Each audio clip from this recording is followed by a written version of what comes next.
My ex refused the paternity test to prove that her daughter is mine because it was insulting, but she was hysterical when the court ordered a DNA test. Plus all updates. 15 years ago, I was 25 and was finishing my contract, and my then girlfriend of 3 years, Natalie, was acting increasingly strange. I returned from a 2-month assignment and was prepared to break up with Natalie. She came by and gave me the good news. She was pregnant. I asked how far along she was, and she said 5 weeks, so I broke it off with her and told her she needed to do better at math. She refused the breakup and insisted the baby was mine, so I told her the following: 1. Paternity test, and 2.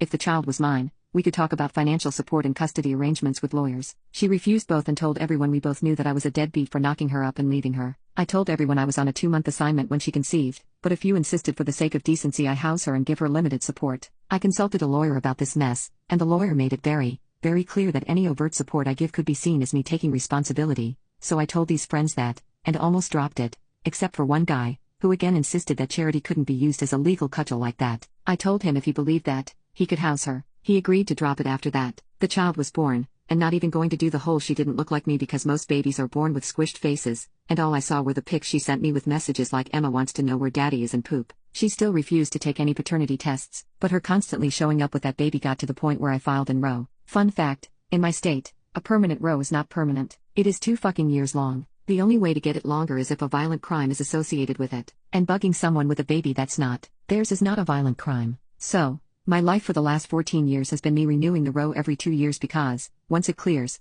Natalie shows up again with my not child. I eventually found a nice girl and got married, and now I have a 9-year-old son, Henry. My wife Kim is well aware of Natalie and Emma. When the cycle begins again, I always say the same thing: 1. Paternity test. 2. Once paternity is proven, I will take custody and get financial support set up. Natalie always refuses and says both are insulting. Recently, the cycle started again, and Emma showed up first. She approached my son during a school event and said, "Hi, I'm your big sister Emma." Henry knows about stranger danger and runs away to a teacher. I had to have a very painful talk with the teachers and parents who were at the event about my relationship with Emma and Natalie and how Emma was never my daughter. I even called her my daughter once or twice in the conversation. After the group disbanded, one of the mothers confronted me and said that while Natalie was in the wrong telling this poor child I was her father, calling her my daughter was mocking this situation. I kind of get where she's coming from, but I can't help this child, and the truth is playing light of the 2-year cycles is the closest I can get to finding peace in the situation. Update: I got off the phone with my attorney. We have a preliminary hearing on the new Roe this week. We will most likely be issued a temporary Roe,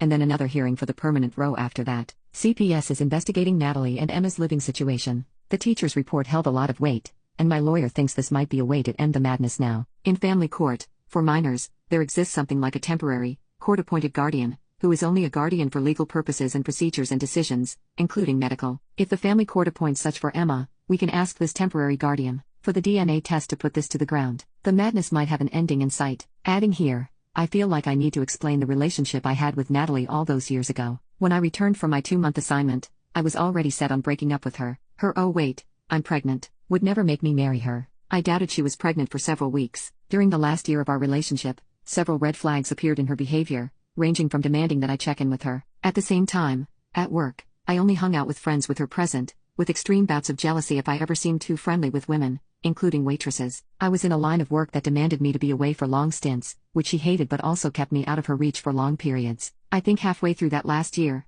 I realized that when I was away, I did not miss her. I was relieved to plop into a cot and fall asleep after long work hours without thinking about her. When the pregnancy turned out to be real, I made it clear that with a paternity test, I would pay support, split custody, and be a co-parent and nothing more. She wanted me to be her husband, no questions asked. There is no test, just pure blind faith and devotion to her and the child. The test, she insisted, was insulting. There would never be a relationship, and there was no relationship to salvage with Natalie. On the advice of the first attorney I hired, the deal was no test, no contact. Court update: the preliminary hearing on the new Roe went well. Emma and Natalie were there, and we discovered that Emma lives with her great-grandmother and has a guardian ad litem, court-appointed guardian on legal matters. My lawyer thinks this means whatever was found in Natalie's home situation warranted removing Emma, and potentially severe enough that the great-grandmother only has physical custody and the need to appoint a guardian ad litem. During the hearing, we went through the whole song and dance, the past Roes, the whole deal. My lawyer turned to Emma's representative and said we would submit to a DNA test and put this to bed. Natalie looked hysterical at that, and her lawyer urged her to be silent. Emma's representative accepted, and we were cheek-swabbed in the courthouse. A temporary order is now in place, and a second hearing is scheduled for the permanent order in the upcoming weeks. The order covers immediate family on both sides, and as I've detailed in the past, Natalie is oddly good with following court orders. We have about 4 weeks before the definitive test results return, but I'm not too worried.